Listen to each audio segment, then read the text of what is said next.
Hey, what's up everybody? This is Ruben Montenegro with Get Your Mind Right. And today's question is about how much salt we should consume. That's a really good question because salt is a highly debated topic and there's a lot of misconceptions on it.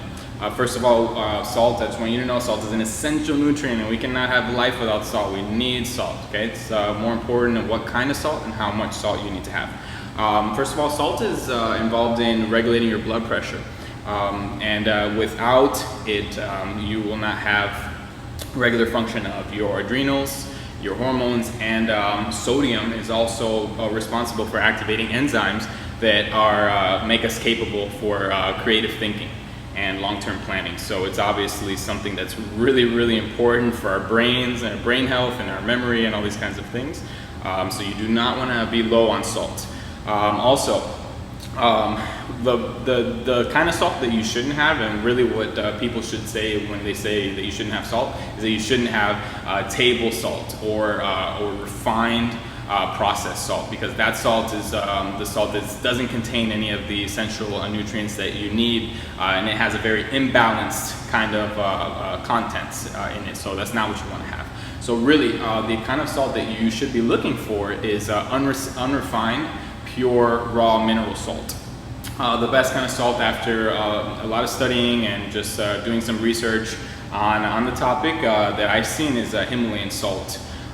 It's extremely good. It comes from the Himalayan mountains in India, and the most important thing about it is that it comes from the sea, a sea that has dried up, and it's been about 250 million years that these salt deposits have been here in these mountains. So it's a really pure kind of salt, and the most important thing is that we weren't around during that time, so so that salt hasn't been touched by man, it hasn't been changed in any kind of way, so it's the exact structure that you need. So it's very important. So when you're looking for the salt in the store that you should be having, it should be pink. Doesn't matter what brand it is. This happens to be the Real Food Trading Company. That's some pretty good prices, and it's good salt. But yeah, just look for a pink, raw, natural mineral salt. Very important.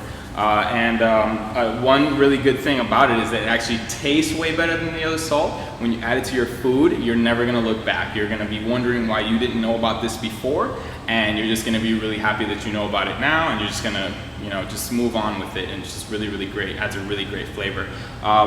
This salt actually, when you get the raw mineral salt, it actually has 84 trace minerals that our body needs. So it's a really effective and economical way for your body to get the trace minerals that you need. Some of those trace minerals that are really hard to get in nature. So yeah, that's really important. And the amount of salt is roughly recommended is about 6 grams a day. Okay, so that's probably around the amount of salt that most people are having in their food and different that, but most people aren't having the right kind of salt. So you're not getting the benefits that you need, the neurological benefits and the adrenal benefits and hormonal benefits and all that other stuff. So if you're working out a lot on top of that and you're doing all kinds of other stuff, and you think you're getting you think you have the nutrients that you need to function at that level, you don't. So just make sure that you get your salt in your diet and make sure that it's pink, Himalayan salt, or you can use Celtic salt, which is also a really awesomely pure salt as well.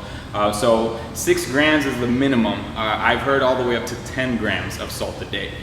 Personally, I use this salt all day. I use it I put it in my shakes because I like to have a lot of. I have my pure protein shakes, my with all the raw ingredients and plant-based, because I'm vegan. So that's just how I have a lot of my nutrition, comes from these pure vegetable shakes, either that or vegetable juices, and just a lot of great plant-based foods. But what I like to do is I add about a couple teaspoons, maybe like a half a teaspoon or something. This one has 480 milligrams per quarter teaspoon.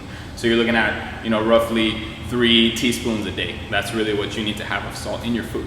So just don't be afraid to use it. Make sure you use the right salt, Himalayan salt. And if you have any other questions, just give me a shout out in the comments. And thanks a lot. Have a good day.